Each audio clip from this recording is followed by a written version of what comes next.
അതിവേഗ റെയിൽ പദ്ധതിക്കായി പൊന്നാനിയിൽ ഇ ശ്രീധരന്റെ ഓഫീസ് പ്രവർത്തനം ആരംഭിച്ചു. പദ്ധതിക്കായി 5 മാസം കൊണ്ട് DPR തയ്യാറാക്കാനാണ് തീരുമാനം. റെയിൽവേ മന്ത്രിയുടെ നിർദ്ദേശപ്രകാരമാണ് മുന്നോട്ടു പോകുന്നതെന്ന് ഇ ശ്രീധരൻ അറിയിച്ചു. സംസ്ഥാന സർക്കാരിനെ ഇപ്പോൾ അറിയിക്കേണ്ട കാര്യമില്ലെന്നും അദ്ദേഹം പറഞ്ഞു. എല്ലാ എതിർപ്പുകളും ഇല്ലാതാകും. ഏറ്റെടുക്കുന്ന ഭൂമിക്ക് ഏറ്റവും ഉയർന്ന വില നൽകാനാകും. സ്ഥലത്ത് നേരിട്ടെത്തി സർവേ നടത്തും. അതിനു മുൻപ് ജനങ്ങളുടെ ആശങ്ക തീർക്കുമെന്നും അദ്ദേഹം വ്യക്തമാക്കി. കേന്ദ്ര അവഗണന എന്ന ആരോപണങ്ങൾക്കിടയിലും അതിവേഗപാതയുടെ പ്രവർത്തനവുമായി മുന്നോട്ടു പോവുകയാണ് മെട്രോമാൻ ഇ ശ്രീധരൻ.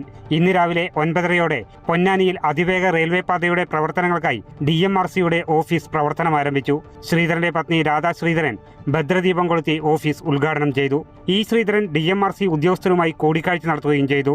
ജനങ്ങളുടെ ആശങ്ക പരിഹരിക്കുന്നതിനായി പദ്ധതി പ്രദേശങ്ങളിൽ 15 മുതൽ ബോധവൽക്കരണ പരിപാടികൾ സംഘടിപ്പിക്കുമെന്നും റെയിൽവേ മന്ത്രിയുടെ നിർദ്ദേശപ്രകാരമാണ് മുന്നോട്ടു പോകുന്നതെന്നും ഇ ശ്രീധരൻ പറഞ്ഞു. ഞങ്ങളുടെ വലിയ ഉപദേശം അവർക്ക് ചെയ്യാവുന്നത് എന്താ വെച്ചാൽ നമ്മൾ എന്ത് ചെയ്യുമ്പോഴും നാട്ടുകാർക്ക് ഉപദേശം ഉണ്ടാവില്ല. എന്ത് ചെയ്താലും അവർക്ക് ക്ലാശകരമായ ഒരു സാധനം ചെയ്യാറ് വളരെ ബുദ്ധിമുട്ടുണ്ടെങ്കിൽ നമ്മൾ അതിനുള്ള പ്രതിവിധി കാണണം. അതാണ് നമ്മുടെ ആവശ്യം. അങ്ങനെയുള്ള ഒരു കൾച്ചർ അവർക്ക് ഉണ്ടാക്കി കൊടുക്കണം. 1 ലക്ഷം കോടി രൂപ ചെലവ് പ്രതീക്ഷിക്കുന്ന പദ്ധതിയുടെ DPR 6 മാസത്തിനകം തയ്യാറാക്കാനാണ് ശ്രമം. ഭൂമി ഏറ്റെടുത്താൽ 5 വർഷത്തിനകം പദ്ധതി പൂർത്തീകരിക്കാനാകുമെന്ന പ്രതീക്ഷയിലാണ് ഇ ശ്രീധരൻ. അമൃത ന്യൂസ്, മലപ്പുറം.